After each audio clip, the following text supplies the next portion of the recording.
కూడా బాగుంటుంది కాబట్టి సో ఫస్ట్ పురుషోత్తం రెడ్డి గారు ఒకటి నిన్న పవన్ కళ్యాణ్ గారు చేసినటువంటి కామెంట్స్ దాన్ని ఎలా బేస్ చేస్తారు మీరు? ఎందుకంటే జీరో బడ్జెట్ పాలిటిక్స్ అని ఒక నినాదాన్ని తీసుకొని ఆయన 2019లో జీరో బడ్జెట్ పాలిటిక్స్ మీద పోటీ చేశారు. అక్కడ ఎలాంటి పరిమితులు వచ్చాయి, ఎలాంటి పరిస్థితుల్లో మీరు చూశారు. నిన్న ఆయన చేసినటువంటి వ్యాఖ్యలు ఎలా ఉండబోతున్నాయి? ముఖ్యంగా టీడీపీ పార్టీ ఒక 40 సంవత్సరాల పాటు సంస్థాగతంగా నిర్మించిన టీడీపీ పార్టీని ఈరోజు నేనే బతికిస్తున్నాను అనే చేసినటువంటి కామెంట్లు మీరు ఎలా చెప్తారు? ఈ 2 పాయింట్లకు ఆన్సర్ చెప్పాలి మీరు. ఒకటి, అందరికి నమస్కారం అండి. బేసిక్ గా పవన్ కళ్యాణ్ గారు నిన్న మాట్లాడిన దాంట్లో 2 అంశాలు ఉన్నాయి. ఒకటి, రాజకీయాల్లో సంస్కరణ గురించి మాట్లాడారు.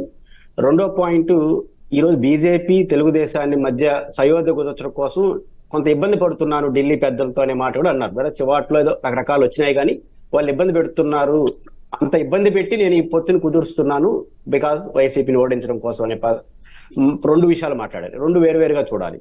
ఫస్ట్ ఆఫ్ ఆల్, రాజకీయాల్లో సంస్కరణలు. నో డౌట్ పవన్ కళ్యాణ్ గారు యూత్ ని రిప్రజెంట్ చేస్తుంటాడు, పాపులర్ సినిమా హీరో కూడా కావడం వల్ల సహజంగా అలాంటి వ్యక్తి రాజకీయాల్లో సంస్కరణలు కోరుకోవడాన్ని ఆహ్వానించవచ్చు. కాకపోతే ఎవరితో కలిసి సంస్కరణల గురించి మాట్లాడుతున్నారు అనేది సమస్య. ఎప్పుడు కూడా సంస్కరణలు చేసే వ్యక్తి దానికి అనుకూలమైన రాజకీయాలు చేయాలి. ఇప్పుడు భారతదేశంలోనే మన సుప్రీంకోర్టు ఆదేశించింది, ఎలక్ట్రోల్ బాండ్స్ ద్వారా నిధులు సేకరించే పార్టీల్లో 5-6 వేల కోట్ల రూపాయలు భారతదేశంలో అన్ని పార్టీలకు ఎంత వచ్చినాయో బీజేపీకి అంతకన్నా ఎక్కువ వచ్చినాయి. మన లెక్కలు చూసాం. హైయెస్ట్ ఎందుకు ఎలక్ట్రల్ బాండ్ డబ్బులు ఎందుకు తీసుకుంటారు సార్? డబ్బులు రాజకీయాల కోసం కదా, ఎన్నికలు మేనేజ్ చేయడం కోసమే కదా. కాబట్టి హైయెస్ట్ డబ్బులు తీసుకునే బీజేపీ పక్కన కూర్చొని రాజకీయాల్లో సంస్కరణ అంటే ఎట్లా నమ్ముతారు మిమ్మల్ని జనం? రెండోది, డబ్బులు ఖర్చు పెట్టే విషయంలో ఎలక్షన్ లో నాకు తెలుగుదేశానికి వైసీపీకి పెద్ద తేడా ఉండేది. ఎక్కువ తక్కువ ఇద్దరు ఖర్చు పెడతారు బాగా, అంటే ఎన్నికల్లో అవసరాల కోసం. బట్ ఎన్నికల్లో అవసరాల కోసం బాగా ఖర్చు పెట్టే తెలుగుదేశం పార్టీ అసలు భారతదేశంలో హైయెస్ట్ ఎలక్టోరల్ బాండ్ ద్వారా డబ్బులు సంపాదించిన పార్టీని పక్కన కూర్చోబెట్టుకొని ఎన్నికల్లో సంస్కరణల గురించి మాట్లాడితే ఎట్లా యాక్సెప్ట్ చేస్తారు పవన్ కళ్యాణ్ గారిని? ఆ విషయం పవన్ కళ్యాణ్ గారి భావం కరెక్టే, కానీ ఎవరి పక్కన కూర్చొని మాట్లాడుతున్నారు? భారతదేశంలో హైయెస్ట్ డబ్బులు ఉన్న పార్టీల పక్కన కూర్చొని డబ్బులు లేని రాజకీయాలు కావాలంటే అది సాధ్యం కాదు. కాబట్టి పవన్ కళ్యాణ్ గారి ఆదర్శాలు కరెక్ట్. ఎవరండి? పురుషోత్తం, ఒక్క నిమిషం సారీ ఇంటరప్ట్ చేస్తున్నాయి అనుకోకండి. నాకు తెలిసైతే నేను దాదాపుగా 95 నుంచి ఎన్నికలు చూస్తా ఉన్నా. 96లో ఏదైతే లోక్సభ ఎలక్షన్స్ జరిగాయి, ఐ థింక్ సో 96లో లోక్సభ ఎలక్షన్స్ ఆంధ్రాలో జరిగినప్పుడు 96 ఎలక్షన్స్ అప్పుడే మొట్టమొదటిసారిగా పల్లెల్లో ఓటుకి నోట్ ఇవ్వడం అనేది స్టార్ట్ అయింది. నాకు పాయింట్ ఏంటంటే పవన్ కళ్యాణ్ గారు సంస్కరణలో రాజకీయాల్లో తేవడం స్వాగతించాల్సిన విషయం. కాకపోతే ఆయనతో జతగట్టే వాళ్ళు వామపక్షాలు, లోక్ సత్తా లాంటి ఆమ్ ఆద్మీ పార్టీ ఇట్లాంటి పార్టీలతో జతగట్టే ఆ రాజకీయాలు చెప్తే అర్థం ఉంటుంది, ప్రజలు యాక్సెప్ట్ చేస్తారు తప్ప దేశంలో హైయెస్ట్ డబ్బులతో మెయింటైన్ చేస్తున్న రాజకీయ పార్టీల పక్కన కూర్చొని ఈ సిద్ధాంతాలు చెప్తే ఆయనకి నష్టం, పెద్ద ప్రజలు విశ్వసించారు. ఇది ఫస్ట్ పాయింట్. సెకండ్ పాయింట్, వారు చెప్పిన మాటలు నాకు అర్థమైంది. రాజకీయంగా కూడా వారు చేస్తున్న ఎత్తుకులు కొంచెం గందరగోళం అనిపిస్తుంది నాకు. పాయింట్ ఏంటంటే బీజేపీతో తెలుగుదేశాన్ని సయోధ్య కుదరచడం కోసం చాలా ఇబ్బంది పడుతున్నాననే మాట వాళ్ళు వాడారు. రెండో పాయింట్, కష్టకాలంలో తెలుగుదేశం పార్టీకి అండగా నిలబడ్డారని. ఇది 2 పాయింట్లు మాట. నో డౌట్ చంద్రబాబు నాయుడు గారు అరెస్ట్ అయినప్పుడు కొంచెం ఇబ్బంది పడిన పరిస్థితిలో పవన్ కళ్యాణ్ గారు రావడం అనేది కొంచెం ఊతం ఇచ్చింది. అది ఓకే, దాని ఎవరు కాదన్నారు. అసలు నా పాయింట్ ఏంటంటే బీజేపీ దగ్గర ఇబ్బంది పడుతున్నారంటే బీజేపీకి ఇష్టం లేదనే కదా అర్థం. బీజేపీకి ఇష్టం లేని పొత్తుని తెలుగుదేశంతో కుదర్చుకోవడం సాధ్యమా? ఇప్పుడు అనుమానాలు వస్తాయి. పవన్ కళ్యాణ్ గారు ప్రకటన ద్వారా వచ్చే అనుమానం లేదంటే ఇంతకి పొత్తు ఉంటుందా ఉండదా అని. ఎందుకంటే దేశంలో బీజేపీ చిన్న పార్టీ కాదు, రాష్ట్రంలో చిన్న పార్టీ కావచ్చు, దేశంలో పెద్ద పార్టీ. ఆ పార్టీకి ఇష్టం లేని పొత్తు కుదర్చడం అంత సులభమైన పని అంటే ఇప్పుడు కొత్త అనుమానాలు వస్తాయి. అసలు ఈ పొత్తు ఉంటుందా ఉండదా, ఎంతకాలం జరుగుతుంది, ఇదే ఈ మిత్రపక్షాలకు ఉపయోగపడే వ్యవహారం కాదు. ఇది ఫస్ట్ పాయింట్.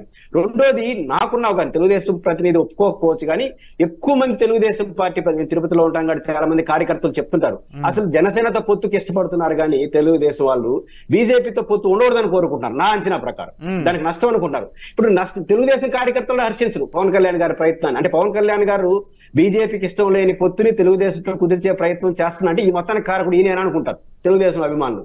ఎందుకంటే వాళ్ళు వద్దనుకుంటున్నారు బీజేపీతో, వాళ్ళు పవన్ కళ్యాణ్తో ఉండాలనుకుంటున్నారు కానీ బీజేపీతో ఉండకూడదు అనుకుంటున్నారు. అట్లాంటి ఉండకూడని దానికి ఈయన యాక్సెప్ట్ చేస్తే కార్యకర్త తెలుగుదేశం శ్రేణులు కూడా ఏమి సంతోషిస్తారు? రెండో పాయింట్, అసలు వాళ్ళకి ఇష్టం లేని పొత్తు కుదర్చడం సాధ్యమా? అందువల్ల కొత్త అనుమానాలకి ఇప్పుడు తావిస్తుంది. రెండో పాయింట్, పవన్ కళ్యాణ్ గారు తెలుగుదేశం పార్టీతో కష్టకాలంలో యాడ్ అయ్యారనేది ఎంత వాస్తవం. పవన్ కళ్యాణ్ గారు చేస్తున్న ప్రతిపాదన బీజేపీతో కలిసిపోవాలి అన్నది మిత్రపక్షాలకి సమస్యగా మారుతుంది. ఒక మిత్రపక్షాలతో పొత్తు బిదుకుంటే ఏ సందర్భంలో లాభం కావాలి? నా అంచనా ప్రకారం తెలుగుదేశం, బీజేపీ, జనసేన కలిసి చేస్తున్న ఈ ప్రయత్నం ఆ కూటమికి నష్టం తప్ప లాభం ఉండదు. పొత్తులు ఎప్పుడు లాభాన్ని ఇస్తాయి, కానీ ఫస్ట్ టైం నేను అనుకుంటున్నాను ఈ పొత్తులు చికాకు కలిగించే పొత్తులుగా, ఇబ్బంది కలిగించే పొత్తు. ఎందుకంటే ఎప్పుడు జరుస్తారో తెలియదు, ఎప్పుడు ఏం చేస్తారో తెలియదు, బీజేపీ ఎప్పుడు వస్తుందో తెలియదు, ఈ సీట్ల అడ్జస్ట్మెంట్ ఇవన్నీ తెలుగుదేశం పెద్దల్లో ఇప్పటికే 5 ఏళ్ళ ప్రతిపక్షం తెలుగుదేశం పార్టీ అన్ని చోట్ల మేము పోటీ చేయాలని ఆసక్తి తెలుగుదేశం శ్రేణుల్లో ఉంది. ఇలాంటి టైంలో 40-50 సీట్లు వాళ్ళకి ఇవ్వడం అంటే పెద్ద గుదిబండిని ఎత్తినేసుకోవడమే కదా. ఓట్లు ట్రాన్స్ఫర్ అవుతాయా ఇట్లాంటి క్రైసిస్? మీరు చూస్తే చంద్రబాబు గారు అరెస్ట్ అయినప్పుడు తెలుగుదేశం శ్రేణులంతా ప్రధానంగా నరేంద్ర మోడీ గారు చేయించారని పెద్ద ఎత్తున ఆరోపణలు చేశారు. డైరెక్ట్ గా వాళ్ళ పార్టీకి సంబంధించి చాలా మంది నేతలు బయటకు చెప్పలేకపోయినా లోకేష్ గారు కానివ్వండి, ఆ తర్వాత చాలా మనం చూస్తూ వచ్చాం కదా ఆ ఇన్సిడెంట్స్ మొత్తం. ఇప్పుడు నేనేమంటానంటే చంద్రబాబు గారు లోకేష్ గారు తప్ప మీతో అందరూ అదే మాట్లాడారు. ఇప్పుడు బీజేపీకి ఒక 10 సీట్లు ఇస్తే తెలుగుదేశం ఓట్లు ట్రాన్స్ఫర్ అవుతాయండి? నా పాయింట్ అది. కాబట్టి ఇట్లాంటి అసహజమైనటువంటి ఆచరణ సాధ్యంగానే పొత్తులు పెట్టుకుంటే తెలుగుదేశం ఉదాహరణకు ప్రధానంగా అధికార పార్టీ మీద ఉన్న వ్యతిరేకతే ప్రతిపక్షానికి ఆయువు పట్టు అవుతుంది. ఎమ్మెల్సీ ఎన్నికల్లో 3 గ్రాడ్యుయేట్ ఎన్నికల్లో ఎవరి పొత్తుతో గెలిచిన తెలుగుదేశం? ఎవరి పొత్తు లేదు, వాళ్ళు ఒంటరిగానే గెలిచారు. అంటే వైసీపీకి స్ట్రైట్ అవే అపోజిషన్ వాళ్ళని ప్రజలు వైసీపీకి వ్యతిరేక ఓట్లు వేస్తారు. అట్లాంటి రాజకీయ వాతావరణాన్ని ఈ పొత్తుల పేరుతో చెడగొట్టుకుంటున్నారేమో అని నాకు అనిపిస్తుంది. తెలుగుదేశం పార్టీ పొత్తులతో కొత్త చిక్కులు తెచ్చుకుంటా ఉంది. ఆ కొత్త చిక్కులకు పవన్ కళ్యాణ్ గారే కారణం అనుకున్నట్టుగా ఆయన మాట్లాడుతున్నాడు. అంటే నేనే బలవంతంగా వెళ్ళి ఒప్పిస్తున్నాను, ఇబ్బంది పడుతున్నాను. ఖచ్చితంగా పవన్ కళ్యాణ్ గారి స్టేట్మెంట్ ఆ పార్టీకి ఉపయోగపడదు.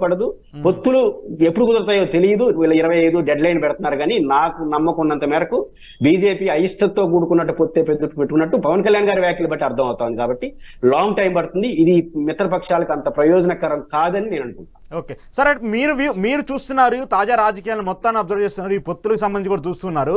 ఇంత సంస్థాగతమైనటువంటి ఒక పార్టీ పొత్తులు అంటే గతంలో చాలాసార్లు చంద్రబాబు నాయుడు గారు ఎలక్షన్స్ లో పొత్తులు పెట్టుకుంటూ వస్తున్నారు.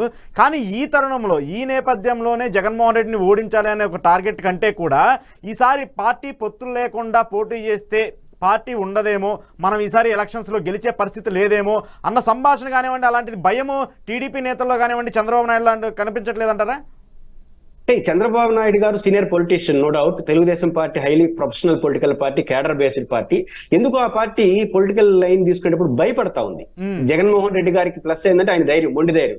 వీళ్ళకి భయం అనే సమస్య. నేను ఉదాహరణ చెప్తాను. 2014 ఎన్నికల్లో చాలా మంది ఏమంటారు, జనసేన బీజేపీ కలిసింది కాబట్టి చంద్రబాబు గెలిచారనేది చెప్తున్నారు. నేను మా చిత్తూరు జిల్లా ఎక్స్పీరియన్స్ చెప్తాను. చిత్తూరు జిల్లాలో పొత్తు కుదిరింది ఎప్పుడు సార్? ఆఫ్టర్ నోటిఫికేషన్ తర్వాత 2014 ఎన్నికల్లో ఉమ్మడి రాష్ట్రంలోనే జెడ్పీటీసీ, ఎంపీటీసీ, మున్సిపల్ ఎన్నికలు జరిగాయి కదా. జెడ్పీటీసీ, మున్సిపల్ ఎన్నికల్లో చిత్తూరు జిల్లాలో మొత్తం ఓట్లు పోల్చుకుంటే తెలుగుదేశం ఓట్లు ఎన్ని వచ్చినాయో ఒక మూల పట్టబెడితే జనసేన బీజేపీతో పొత్తు పెట్టుకున్న తర్వాత ఎమ్మెల్యే ఎన్నికలు అంతకంటే తక్కువ వచ్చాయి సార్. వాళ్ళకి లెక్కలు తెలియదు. ఏం తెలుగుదేశం పార్టీ ఏం రాజకీయాలు చేస్తుందో నాకు తెలియదు. కానీ ఈ రెండు పార్టీలతో పొత్తు పెట్టుకోక ముందుగానే ఉమ్మడి రాష్ట్రంలో జరిగినటువంటి జెడ్పీటీసీ ఎన్నికల్లో మా చిత్తూరు జిల్లాలో ఎక్కువ ఓట్లు వచ్చినాయి. ఓట్లుగా సీట్లు నియోజకవర్గాల వారి లెక్కలు వేసుకుంటే. కానీ పొత్తు పెట్టుకున్న తర్వాత ఏమంతకన్నా తక్కువే వచ్చినాయి. అంటే నా పాయింట్, ఎందుకంటే ముస్లిం మైనారిటీ ఓట్లు ఉన్నవో పోయినాయి. కాబట్టి తెలుగుదేశం పార్టీ ఒంటరి రాజకీయాలు చేస్తేనే ఆ పార్టీకి బెటర్. కానీ ఆ పార్టీ ఆ ధైర్యం తీసుకోకపోవడంలో కేడర్ నైరాశ్యం వస్తుంది. మనం అందరికీ ఏమవుతుంది, పొత్తు పెట్టుకోకపోతే గెలవడం అంటే ఎమ్మెల్సీ ఎన్నికలు ఎట్లా గెలిచారు? 2014 జెడ్పీటీ సెట్ వచ్చినాయి. కానీ Telugu Desam party straight YCP opposite రాజకీయాలు ఎప్పుడైతే మర్చిపోతా ఉందో, ఈ పొత్తుల కోసం ఎంపర్లాడుతుందో, ఆ ఎంపర్లాడే పొత్తు సరిగ్గా సరైన టైంలో తీసుకోకపోవడం వల్ల బీజేపీ సరైన టైం ఎన్నికల ముందు వరకు వస్తే ఎప్పుడు కొట్లాడుకోవాలి, ఎప్పుడు పంచుకోవాలి. గతంలో 10-15 ఏళ్ల క్రితం ఒక పార్టీ ఇంకో పార్టీకి మద్దతు ఇస్తే ఆటోమేటిక్ గా ఓట్లు ట్రాన్స్ఫర్ అయ్యేవి. ఈ రోజులు అవి కావు. ఓట్లు ట్రాన్స్ఫర్ అంత సులభంగా కావట్లేదు. కాబట్టి ఓట్లు ట్రాన్స్ఫర్ కానీ ఈ రోజుల్లో కనీసం 2-3 నెలల ముందు కలవాలి కదా, 3 కలిసి తిరగాలి కదా. ఇంతవరకు పొత్తే లేదు, అవుతుందో లేదో తెలియదు. కాబట్టి ఈ పొత్తు బలం కన్నా తెలుగుదేశానికి బలహీనంగా మారుతుంది. పవన్ కళ్యాణ్ గారు ఇచ్చిన స్టేట్మెంట్ వారికి ఉపయోగపడదు. ఆదర్శ రాజకీయాల గురించి పవన్ కళ్యాణ్ గారు బీజేపీ తెలుగుదేశం పార్టీ పక్కన కూర్చొని మాట్లాడితే ఆయనకు కూడా అంత మంచిది. రైట్, చాలా వ్యాలిడ్ పాయింట్స్. ఫస్ట్